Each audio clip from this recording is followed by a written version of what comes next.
Medical కాలేజీల అంశం మనం చాలాసార్లు మాట్లాడుకున్నాం కాబట్టి ఇప్పుడు దాని జోలికి పోకుండా ఈ మౌలిక వసతుల కల్పన కోసం కేంద్రం రూపొందించినటువంటి ఆ పైప్ లైన్లో ఉన్న ప్రాజెక్టుల్లో 20% వైబిలిటీ గ్యాప్ ఫండింగ్ కూడా ఇస్తామనగానే ఆంధ్రప్రదేశ్ ఎక్కువ సింహభాగం 30% ప్రాజెక్టులకి వాళ్ళు సూత్రప్రాయంగా అంగీకరించినట్టుగా చెప్తున్నారు. అవే కాకుండా ఇంకా కూడా కొన్ని ఉన్నాయట, అవి కూడా త్వరలోనే కేంద్రానికి తెలియజేస్తామని చెప్పేసి అంటున్నారు.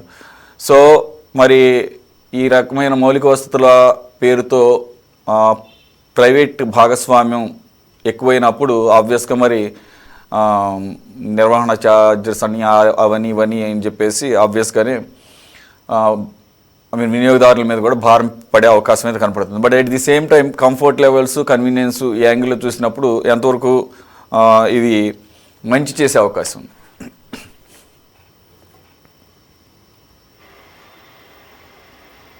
లేదా మిగతా మౌలిక వసతులైనా కానీ అవి ప్రైవేటీకరణలో ఒక మొదటి అడుగు. జనం మీద భారం మోపేవి అనేది ముందుగా గమనించాలి. ఉదాహరణకు 2 బస్ స్టాండ్లు అభివృద్ధికి పెడతా ఉంటుంది. అంటే ఆ బస్సులోకి వచ్చేటువంటి ఆర్టీసీ బస్సులు టోల్ ట్యాక్స్ చెల్లించి లోపలికి వచ్చిపోతాయి, లేకపోతే ఫ్రీగా 150 కోట్లు ఖర్చు పెట్టారు ఫలానా వారు, ఫలానా షేక్ సైదా గారు, వారి ధర్మం అని చెప్పేసి సంతోషంగా ఉచితంగా వెళ్ళొస్తాయా, లేకపోతే టోల్ ట్యాక్స్ వసూలు చేస్తారా సైదా గారు? ఆయన పెట్టుబడి పెట్టారనుకోండి 150 కోట్లు, అప్పనంగా ఏం బెటర్ కదా. అందుకని వాటి మీద పడేటువంటి వాటి వల్ల లాభాల గురించి చెప్తున్నారు. కేంద్ర ప్రభుత్వం 20% వైబిలిటీ గ్యాప్ ఫండింగ్ ఇస్తుంది అని చెప్పేసి పెట్టేసేయండి, తర్వాత చూసుకోవచ్చు, అవి అమలు జరుగుతాయో లేదా తర్వాత ముందు అని చెప్పేసి చంద్రబాబు నాయుడు పెట్టించుంటారు. అందులో సరే దాన్ని ఏం తప్పు పట్టాల్సిందే లేదు, కానీ దాంట్లో వచ్చేటువంటి ఫలితాలు, పర్యవసానాలు ఏమిటి అనేటువంటిది కూడా జనానికి చెప్పాలి కదా. ఏది ఉచితంగా రాదు. మన లలిత జ్యువెలరీ అడ్వర్టైజ్మెంట్ చేస్తారు కదా, ఏది ఉచితంగా రాదని. మరి అంతంత 100 కోట్లు పెట్టుబడులు పెట్టేవాళ్ళు ఉచితంగా ఎందుకు చేస్తారు అంటే, యూజర్ ఛార్జెస్ అనేటువంటివి ప్రతి రంగంలో అడిగితే కదిలితే మెదిలితే యూజర్ ఛార్జెస్ తోటి మొత్తం రాష్ట్రంలో అన్ని చిన్న చిన్న ప్రాజెక్టులతో సహా పెట్టడానికి ఒక ప్రయత్నం జరుగుతూ ఉంది. రెండోది, అసలు ఈ పిపిపి పద్ధతి అనేటువంటిది ఇదేమి కొత్త పద్ధతి కాదు. నరేంద్ర మోడీ గారు లేదా చంద్రబాబు నాయుడు గారు కనుగొన్నది ఏం కాదు. 2008 నుంచి అంటే యూపీఏ హయాంలో ప్రారంభమైనటువంటి ఒక విఫలమైనటువంటి పద్ధతి. 2008 నుంచి 2016 వరకు అనేక పెద్ద పెద్ద ప్రాజెక్టులు విఫలమయ్యాయి. అందువల్ల ఈ విఫలమైనటువంటి దాన్ని ఇప్పుడు మళ్ళా కొత్తగా, అంటే పాత భవనానికి వైసీపీ వాళ్ళు కనుక కొత్త రంగేసి చేసినట్టుగా ఇప్పుడు మళ్ళా కొత్తగా వైబిలిటీ గ్యాప్ ఫండ్ పేరుతోటి అంటే 20% అప్పనంగా ప్రైవేట్ వాళ్ళకి అప్పగిస్తారు. అదే కదా వైబిలిటీ గ్యాప్ అంటే.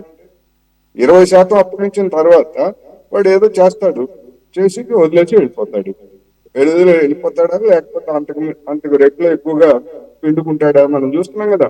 రోడ్లు బాగానే ఉంటాయి, కానీ మన తోలు ఒలుస్తున్నారు కదా. ఇన్ఫ్లేషన్ తోటి మళ్ళా లింక్ దానికి, అంటే ధరల పెరుగుదల పెరిగితే ఆ ధరల పెరుగుదలకు అనుగుణంగా మనం టోల్ ట్యాక్స్ పే చేయాలి. కానీ మన వేతనాలు లేదా మనకు వచ్చేటువంటి రాబడి మన రైతాంగానికి కావచ్చు లేదా ఇతర వాళ్ళకి కావచ్చు, మరి దానికి అనుగుణంగా ఏమన్నా పన్నులు ఏమన్నా పెంచుతున్నారా?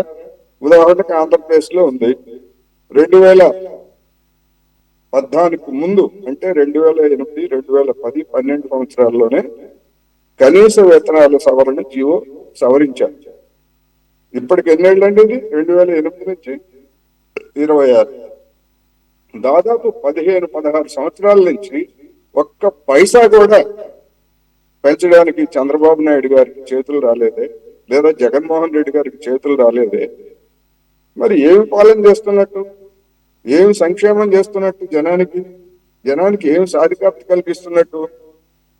ఒకవైపేమో అది చేయరు, అప్పనంగా చేసి పెట్టాలి. వ్యాపారస్తులకి లేదా పారిశ్రామికవేత్తలకి కష్టం. ఎవడబ్బ సొమ్మని ఎవరు ఎందుకు చేయాలి? ఎందుకు వేతనాలు పెంచరు? పరిశ్రమల్లో కావచ్చు, లేదా వాణిజ్య సంస్థల్లో కావచ్చు, లేదా వ్యవసాయంలో కావచ్చు. ఎందుకని పెంచరు? అందుకని విషయం ఏంటంటే మొత్తం ప్రైవేటీకరణ.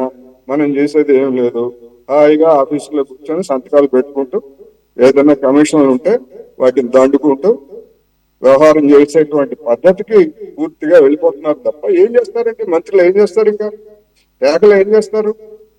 శాఖ అధికారులు ఏం చేస్తారు? మొత్తం ప్రైవేటీకరణకు అప్పగించిన తర్వాత వాళ్ళు చేసేది ఏంటి ఇంకా అక్కడ?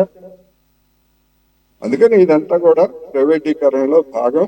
ప్రైవేటీకరణ ఇది రాష్ట్ర ప్రజానీకానికి, దేశ ప్రజానీకానికి, అందరికీ కూడా ఇది ప్రజల మీద భారం కూడా పడుతుంది అనేది నేను ఈ సందర్భంగా చెప్పదలుచుకున్నాను. ఇక చైనాలో ఇంప్లిమెంట్ చేశారు, ఎవరైనా కొంతమంది చెప్తే చెప్పచ్చు. చైనాలో ఇంప్లిమెంట్ చేసిన దానికి, భారతదేశంలో ఇంప్లిమెంట్ చేసిన దానికి పూర్తి విరుద్ధం. చైనాలో ప్రభుత్వ రంగ సంస్థలు వాటి దగ్గర ఉన్నటువంటి పెట్టుబడిని వాటి మధ్య పోటీ పెట్టి, ప్రభుత్వ రంగ సంస్థల మధ్య పోటీ పెట్టి అక్కడ పిపిపి పద్ధతిని అమలు చేశారు. కానీ ఇక్కడ ప్రభుత్వ రంగ సంస్థలు కాదు, ప్రభుత్వ రంగ సంస్థలను మొత్తాన్ని తెగనమ్మేసి ఒక్క సంస్థ కూడా లేకుండా ప్రైవేట్ సంస్థలకి అప్పగించేటువంటి వ్యాపారం. అందుకని ప్రపంచం అంతా పిపిపి ఉంది, కొన్ని చోట్ల ఉన్నమాట వాస్తవం, ప్రతి దేశంలో ఎంతో కొంత ఉంది, కానీ అవేవి అభివృద్ధి చెందలేదు. చైనా అభివృద్ధి చెందిన మాదిరి ఐరోపా దేశాలు లేదా అమెరికా వాటి యొక్క జిడిపి వృద్ధి రేట్ ఎంత అండి? ఎందుకని అభివృద్ధి చెందట్లేదు? వాళ్ళకి తెలీదా? ఆ మాత్రం తెలీదా? పిపిపి పద్ధతుల్లో పెడితే మొత్తం శరవేగంగా తారాజువుల్లాగా దూసుకుపోతుంది అభివృద్ధి అని. అందుకని విషయం అది కాదు, వాళ్ళకి తెలియక కాదు, వాళ్ళకి తెలుసు, వీళ్ళకి కూడా తెలుసు. మొత్తం ఒక ప్రైవేటీకరణ విధానం తప్ప దీనిలో జనాన్ని బాగు చేసేది లేదా జనాన్ని సంక్షేమానికి పెద్దపీట వేసేటువంటిది అయితే కాదు. మరి నరేంద్ర మోడీ గారికి ఒకవేళ కొత్తగా ఇప్పుడు తగ్గింది అనుకున్నాం 12 ఏళ్ల తర్వాత, మరి ఎందుకని 12 ఏళ్ళకి ముందు ఎందుకు తగ్గలేదు?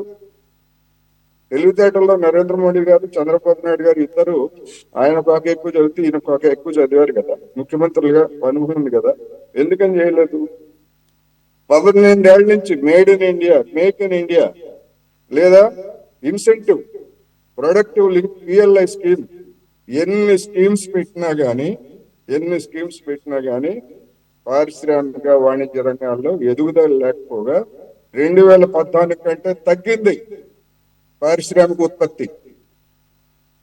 మౌలిక వసతులు అవసరం వద్దని ఎవరు అంటారు, కానీ మౌలిక వసతులు అనేటువంటివి, రోడ్లు, అమెరికాలో చరిత్ర చూసినా లేదా ఐరోపాలో చరిత్ర చూసినా ఆర్థిక సంక్షోభాలు వచ్చినప్పుడు పారిశ్రామిక వాణిజ్య రంగాలకు ఉద్దీపన కలిగించేందుకు రోడ్లు, వంతెనలు ఇవి పెద్ద మొత్తంలో అవసరం ఉన్నా లేకపోయినా కట్టారు. మన దేశంలో కూడా అదే. మొన్న ఆ మధ్యన చూశాను, చంద్రబాబు నాయుడు గారు, నేను మలేషియా వెళ్ళొచ్చిన తర్వాత మలేషియాలో రోడ్లు వేశారు. నేను వాజ్పేయి గారికి చెప్పాను. నేను చెప్పిన తర్వాత వాజ్పేయి గారు స్వర్ణ చతుర్భుజి పేరుతోటి నేషనల్ హైవేస్ కు వేశారు. ఇదంతా నా ఫలితం అని చెప్పారు. అది వాస్తవం కాదు.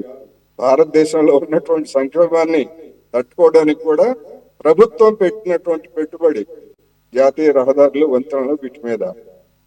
మరి ఇప్పుడు ఎందుకని మళ్ళా ఈ పిపిపి పద్ధతి అనేటువంటిది సమస్య. అందువలన ఇది నిజానికి ప్రతిపాదిత ప్రాజెక్టులు ఎన్ని అమలు జరుగుతాయో ఎన్ని అమలు జరగవో మనం తర్వాత చూడాలి. కానీ జనం మీద భారాలు మోపేటువంటిది మాత్రం ఖాయం అనేది నా అభిప్రాయం.